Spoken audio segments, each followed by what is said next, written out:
প্রাক্তন ভারতীয় কোচ রবি শাস্ত্রী গৌতম গম্ভীরের নতুন নিয়মের বিষয়ে তার মতামত দিয়েছেন, যেখানে বলা হয়েছে যে পরিবারগুলি দীর্ঘ সময় ধরে খেলোয়াড়দের সাথে ভ্রমণ করতে পারবে না।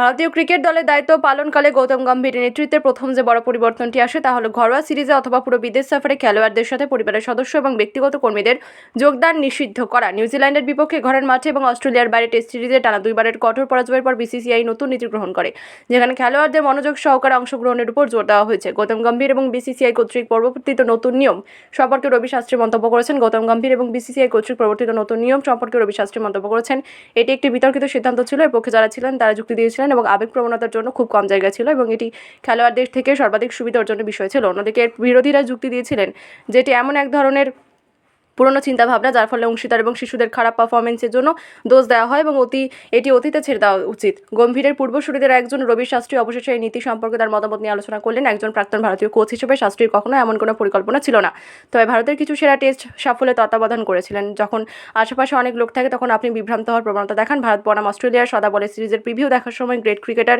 পডকাস্টে কথা বলার সময় শাস্ত্রী স্বীকার করেছিলেন, তিনি নিশ্চয়ই বুঝতে পেরেছিলেন যে পরিস্থিতি হাতের বাইরে চলে যাচ্ছে, তাই তিনি কী করা যেতে পারে এবং কী করা যাবে না তার উপর একটি সীমা নির্ধারণ করেছিলেন। তিনি আরও ব্যাখ্যা করে বলেন যে বর্তমান কোচের অধীনে পরিস্থিতি তার নিজের তত্ত্বাবধানের চেয়ে অনেক আলাদা হতে পারে।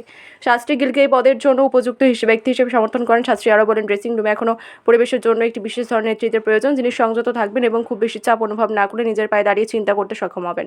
শাস্ত্রীর আমলে অভিষেক হওয়া শুভমান গিল সম্পর্কে বলতে গিয়ে প্রাক্তন ভারতীয় কোচের ভালো কথা বলার ছিল এবং এই দৃষ্টিভঙ্গি পুরনো তাকে সমর্থন করেছিলেন।